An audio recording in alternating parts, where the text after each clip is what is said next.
기도합니다. 고마우신 아버지 하나님, 이 시간 주님의 귀한 말씀을 나눕니다.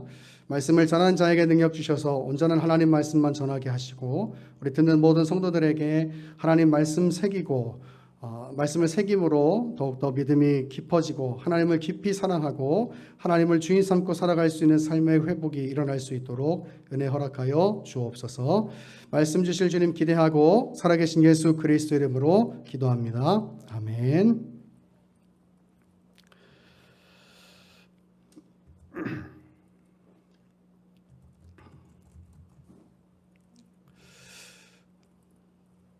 오늘은 마태복음 64번째 시간으로 성령 모독죄란 무엇일까?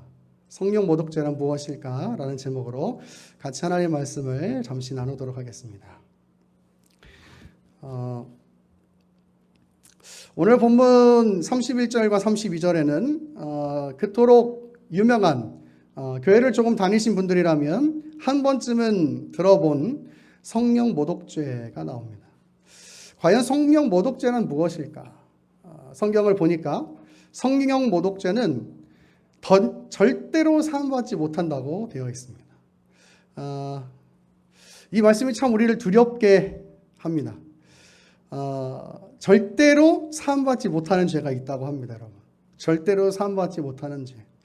내가 신앙생활을 이렇게 하다가 혹 나도 모르는 사이에 성령을 모독하는 죄를 저질러서 내가 신앙생활을 이토록 열심히 했는데 지옥을 가는 것은 아닌가 하는 생각을 하게 만드는 이 성령 모독죄.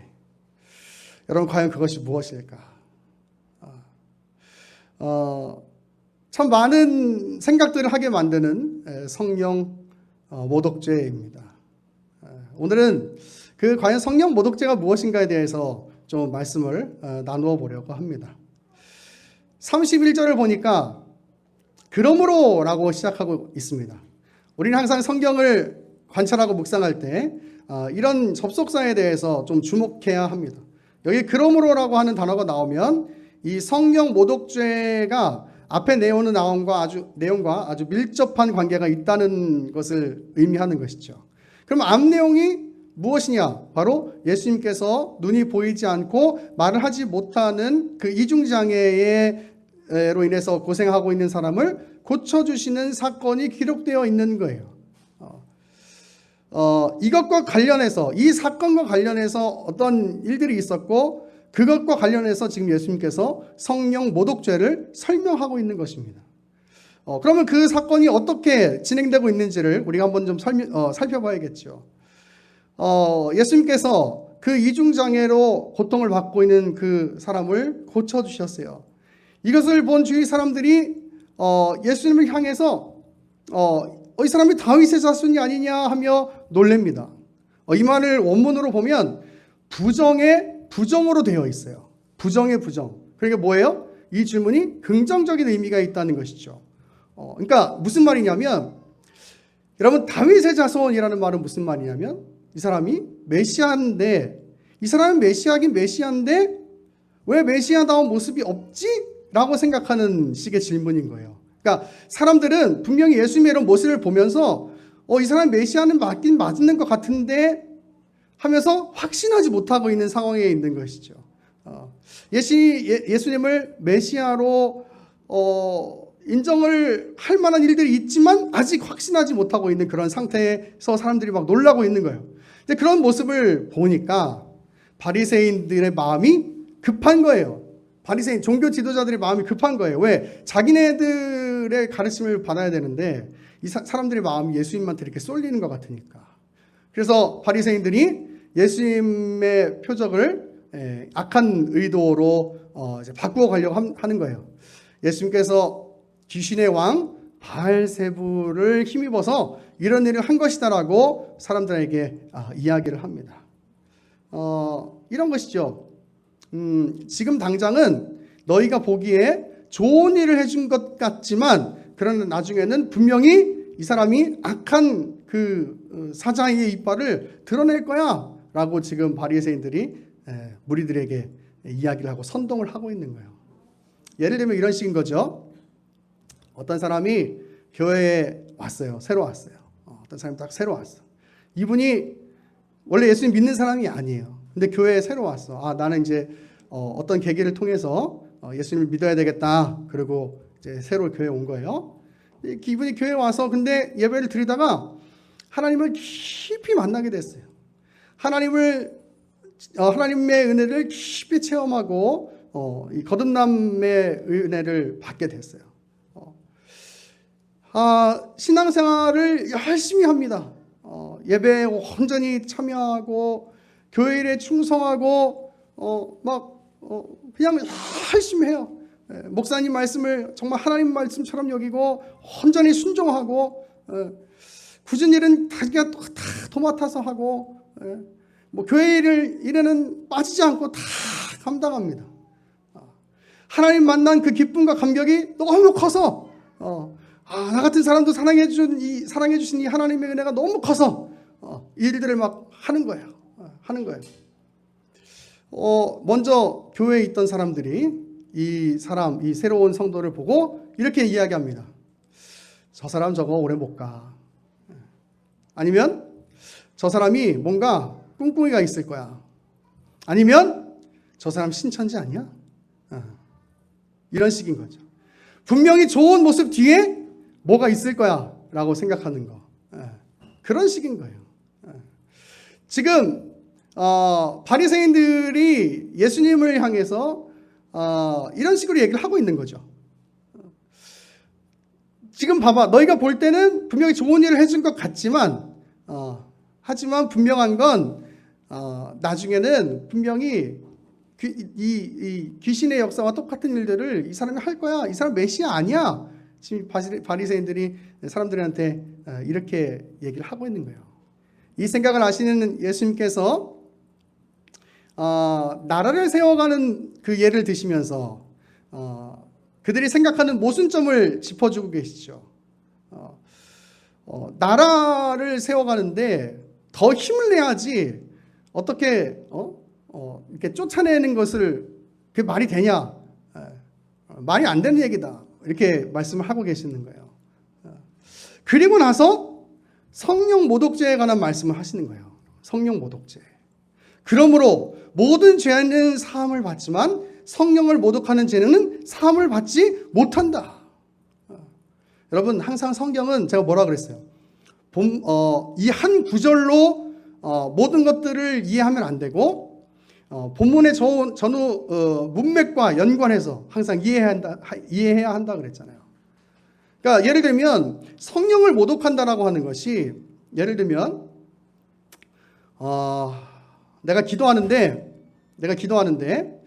어떤 무슨 마음이 들어요.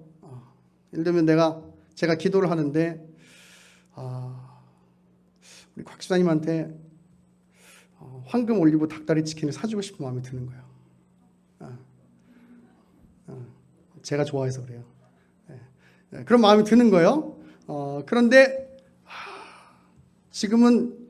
그런데 그게 같이 먹으면은 너무 내가 먹을 게 적어질 것 같아요. 그래서 오늘은 그냥 나 혼자 먹어야 되겠다. 그러고 가서 주님 앞에 나와갖고 아버지, 성령께서 주시는 마음을 제가 순종하지 못했습니다. 이렇게 회개하는 거. 여러분, 이게 과연 성령 모독죄일까? 성령의 음성에 순종하지 못한 거. 여러분, 이게 과연 성령 모독죄일까? 아니라는 이야기예요, 여러분. 아니라는 거예요. 어떤 내 마음에 드는 그런 어떤 그 생각들, 그거를 100% 성령께서 주시는 마음이다라고 생각하는 것도 굉장히 위험한 생각이지만, 그러나 그것을 지금 오늘 본문에서 그것을 성령 모독죄라고 이야기하고 있지 않다는 거예요. 예수님께서 바리새인들의 그 모순점을 짚어주신 이후에 성령 모독죄를 이야기하고 있다면 그것과 관련해서 오늘 우리는 성령 모독죄를 이해해야 한다라고 하는 거예요. 그럼 과연 그게 무슨 의미인가? 이런 것이죠. 바리새인들이 그들이 알고 있는 율법적으로든 현상적으로든 예수님께서 베푸신 기적, 하나님으로부터 온 것이라고 하는 사실을 그들이 알았을까요? 몰랐을까요? 알았겠죠. 그들은 구약을 잘 알고 있는 사람들이었으니까. 그리고 그들은 그런 것들을 봤을 때 예수님이 메시아라는 사실을 분명히 알았을 거예요. 그런데 그들은 의도적으로 하나님으로부터 온 표적이 아니라고 말하고 있는 것이죠. 예수님을 의도적으로 메시아가 아니라고 말하고 거부하고 있는 것이죠. 여러분, 이것이 바로 성령 모독죄예요. 내 마음에 어떤 드는 생각이나 어떤 감정에 따르지 않는 것을 성령 모독죄라고 이야기하는 것이 아니고, 성령 모독죄라는 것은 뭐냐면 내가 의도적으로 하나님을 거부하려고 하는 마음, 여러분, 그것을 바로 성령 모독죄라고 하는 거예요. 그래서 예수님께서 이렇게 말씀하시는 거예요. 너희가 정말 하나님께 속해 있는 사람들이라면 과연 이런 식으로 말할 수 있겠느냐. 34절에 이런 말씀이 있어요. 우리 한번 34절을 같이 읽어볼까요? 34절.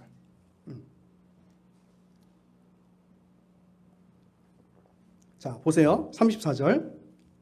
예수님께서 세게 얘기하시죠. 자, 시작. 독사의 자식들아, 너희는 악하니 어떻게 선한 말을 할 수 있느냐? 이는 마음에 가득한 것을 입으로 말함이라. 아멘. 너희가 마음에 악한 것이 있는데 너희가 어떻게 선한 말을 할 수 있겠냐? 그런 거죠. 이게 바리새인들을 향해서 독사의 자식들이라고 말씀하시는데, 이건 쉽게 말하면은 너희는 사탄에 속한 사람들이야 라고 대놓고 얘기하는 거예요. 대놓고. 사람들 다 있는데 너네들은 지금 사탄에게 속한 녀석들이야, 자식들이야, 이렇게 얘기하고 있는 거예요. 그러니까 너희가 하나님의 일을 알고 있으면서도 하나님의 일이라고 말하지 않으려고 하는 거라고 이렇게 얘기하고 있는 거예요. 계속해서 35절에 이렇게 얘기합니다. 선에서 선한 것을 내고 악한 사람은 그 쌓은 악에서 악한 것을 내느니라. 여러분, 그런 것이죠. 선한 것에서 선한 것이 나오고 악한 것에서 악한 것이 나오는 거예요. 바리새인들은 하나님을 알고 있지만, 그러나 그들의 그 어떤 위치나 그들의 이익을 위해서 하나님을 의도적으로 거부하고 있어요. 여러분, 이것이 바로 성령 모독죄라고요. 하나님을 거부하려고 하는 마음. 하나님을 알고 있으면서도 하나님을 거부하려고 하는 마음.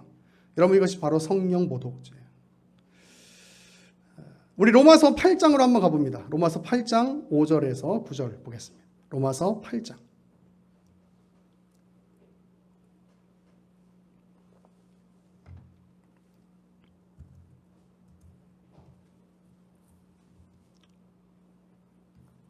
로마서 8장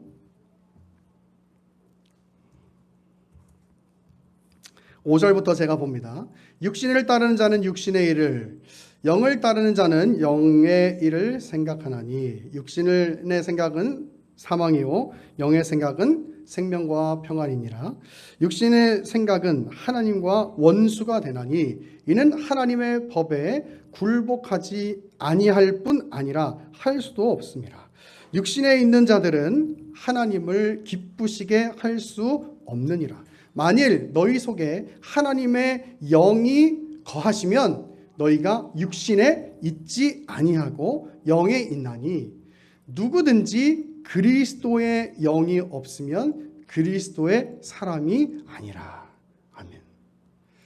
여러분, 성령으로 충만한 사람이 가지는 생각과 그렇지 않은 사람이 가지는 생각은 굉장히 달라요. 굉장히 달라요. 하나님께 속한 사람이 가지는 생각과 그렇지 않은 사람이 가지는 생각은 굉장히 달라요. 하나님의 말씀을 기준을 가지고 사는 사람과 그렇지 않은 사람의 생각은 굉장히 달라요. 왜냐하면 하나님께서 이 세상을 창조했느냐를 믿느냐 안 믿느냐로부터 그 삶의 방향과 기준과 보는 그 세계관 자체가 달라지기 때문이에요. 죄에 대한 인식이 다르고 죄가 죄인지도 모르는 이 시대 가운데서 어떤 것을 내가 어떻게 살아야 될지를 알고 사는 그 삶의 방향성을 잡고 살 수 있는 그 기준점이 생기기 때문에 다른 것이에요. 육신의 생각은 그래서 사망이지만 성령으로 충만한 사람들이 가지는 생각은 바로 생명이라고 로마서에서 말씀하고 있는 것이죠. 여러분, 바리새인들이 성령을 모독했다라고 이야기하는 것은 어떤 개인적인 감정에 충실하지 못했다는 이야기가 아니고 바로 그들이 하나님께 속한 생각을 하지 못하고 있다는 것이죠. 의도적으로 하나님을 충분히 알고 있으면서도 하나님을 의도적으로 거부하고 있는 것이에요. 절대 사하심을 받지 못하죠. 왜? 하나님을 거부하는데 어떻게 천국에 갈 수 있겠어요, 여러분? 하나님을 거부하는데 어떻게 천국에 갈 수 있겠어요? 갈 수 없죠. 하나님을 거부하는데 어떻게 천국에 갈 수 있겠어요? 36절, 오늘 본문에 36절에서 37절에 이런 말이 있어요. 너희의 말로 심판을 받는다. 여러분, 이 말은 어떤 한마디의 말 때문에 우리의 구원이 좌지우지 된다는 말이 아니에요. 그 말이 아니고 그 말이 하나님께 속한 사람인지 그렇지 않은지가 드러난다는 이야기예요. 드러난다는 이야기. 성령으로 충만한 사람은 그것이 그 표현으로 나타나게 되어 있다는 것이죠. 성령으로 충만한 사람은 항상 하나님의 일을 생각하고 하나님의 관점으로 생각하고 하나님의 관점으로 살아간다 이 말이에요. 여러분, 그러니까 성령으로 충만한 사람은 결코 성령 모독죄를 저지를 수 없죠. 여러분, 너무 다행인 것은 우리가 하나님의 구원 안에 있다면 우리는 성령 모독죄에 걸려있지 않은 사람들인 거예요. 이것 때문에 우리가 하나님 앞에 영광 돌릴 수 있는 것이죠. 얼마나 감사한 일인지 몰라요. 얼마나 감사한 일인지. 여러분, 성령 모독죄는 절대로 사하심을 받지 못한대요. 그런데 우리는 그 죄에서 자유로워졌어요. 왜냐하면 하나님의 은혜가 우리를 그 죄에서 자유롭게 만들어 주셨기 때문이에요. 얼마나 감사한지 몰라요. 여러분, 바리새인들은 자신의 이익과 힘을 위해서 어떤 여론을 선동하고 있지만 그러나 제가 하나님이 아니니까 그들이 어떻게 회개하고 또 그들이 어떻게 하나님 나라에 갔을지 안 갔을지 제가 단정할 수는 없지만 그러나 예수님께서 이 시점에 이 성령 모독죄를 이야기하신 것은 그들이 심판을 받아서 하나님 나라에 못 갔다를 말씀하고 싶었던 것이 아니라 그 당시 종교 지도자들에게 그리고 오늘날 우리에게 한 번 더 경계하고 싶은 그 하나님의 의도가 있으셨던 것이죠. 바로 너희도 그렇게 의도적으로 하나님을 거부하지 말고 지금 하나님의 부르심이 있을 때, 지금 하나님의 손길이 있을 때 하나님 앞에 나오라고. 또 그렇게 우리의 무너짐 가운데 있을 때 다시 하나님의 손길을 붙잡으라고 하는 그 하나님의 의도가 있을 것이라고 저는 확신합니다. 그렇다면 우리가 지금도 물론 하나님의 구원 안에 있다면 우리가 성령 모독죄에 걸릴 이유는 없겠지만 그러나 성령으로 충만하지 못할 때 때로는 믿음이 무너지고 또 우리의 영이 무너지는 사람들이 있잖아요. 우리도 보잖아요. 우리가 성령으로 충만하기 위해서 우리가 항상 성령 충만한 삶을 살기 위해서는 어떻게 해야 할까? 너무나 진부한 이야기로 느껴지실지는 모르겠지만 성령으로 충만하기 위해서 우리가 해야 할 일은 바로 하나님을 예배해야 합니다. 우리가 하나님을 예배할 때 우리는 성령 충만함을 받을 수 있습니다. 우리가 하나님 앞에 기도하고 찬양할 때 우리는 하나님 앞에 성령의 충만함을 받을 수가 있는 것입니다. 사도행전 4장 31절에 이렇게 이야기합니다. 빌기를 다음에 모인 곳이 진동하더니 우리가 다 성령에 충만하여. 할렐루야. 여러분, 기도할 때 성령에 충만해졌다고 이야기합니다. 또 사도행전 10장 44절은 이렇게 이야기합니다. 베드로가 이 말을 할 때에 성령이 말씀을 듣는 모든 사람에게 내려오시니 할렐루야. 말씀을 들을 때 성령께서 임한다라고 기록하고 있습니다. 여러분, 공동체가 모여서 기도하고 말씀을 듣는 것, 예배하는 일이죠. 그 예배할 때 바로 성령 충만이 임하는 것입니다. 여러분, 우리는 특별히 하나님께서 왜 구약시대부터 어떤 장소를 정하시고 성막을 세우시고 성전을 세우시고 발전해서 회막과 교회에서 예배하도록 그 하나님의 역사를 만들어 가셨는지 기억해 볼 필요가 있는 것이에요. 어떤 사람들이 이렇게 얘기하는 사람들이 있습니다. 자기 혼자서도 신앙을 잘 지킬 수 있다고. 여러분, 그것은 교만입니다. 하나님께서 절대 성경을 통해서 그렇게 말씀하신 적이 없고 그렇게 역사를 이끌어 가신 적이 없어요. 우리가 드려지는 공예배를 통해서 우리는 성령 충만함을 받을 수 있다는 사실을 여러분 반드시 기억하시기를 바랍니다. 우리가 기도하고 말씀 들을 때 그때 우리는 성령 충만함을 받을 수 있는 것이에요. 그리고 우리가 그렇게 공예배에 충실하게 살아갈 때 그때 우리는 영적으로 무너지지 않을 수 있는 것이고 또 무너져 있다라 하더라도 하나님의 은혜로 다시금 회복될 수 있는 줄을 믿으시기를 바랍니다. 말씀을 정리하겠습니다. 여러분, 성령 모독죄는 하나님을 거부하려는 마음을 이야기합니다. 여러분, 우리는 여기 앉아 계시는 여러분들은 하나님을 거부하시는 분들이 아니시죠. 늘 하나님과 동행하는 삶을 살고 계시는 분들이시니까. 그러나 좀 아까 말씀드렸다시피 예수님께서 바리새인들의 그 악한 생각들을 아시고 특별히 이 순간 성령 모독죄를 말씀하신 것은 어떤 경고의 메시지를 담으신 것일 것이에요. 너희가 이제 절대 사함받을 수 없어, 너희는 심판받았어, 이렇게 도장 찍으신 것이 아니고 분명히 경고의 메시지를 담으신 것일 거예요. 여러분, 그러면 오늘 우리는 이 말씀을 통해서 우리의 모습을 한번 돌아보는 것이에요. 과연 내가 늘 하나님과 동행하는 삶을 살았는가? 과연 내가 성령 충만한 삶을 살아왔는가? 내가 성령 충만한 그 모습을 유지하면서 살아왔는가? 한번 돌아보고 혹 내 안에 내가 보기에도 믿음에 연약해진 모습들이 있다면 말씀 끝부분에 말씀드렸던 것처럼 예배하기에 힘쓰셔서 여러분의 믿음을 회복하고 늘 성령 충만한 삶을 살아가는 복된 믿음의 하나님의 백성들 될 수 있기를 간절히 축원합니다. 기도하겠습니다.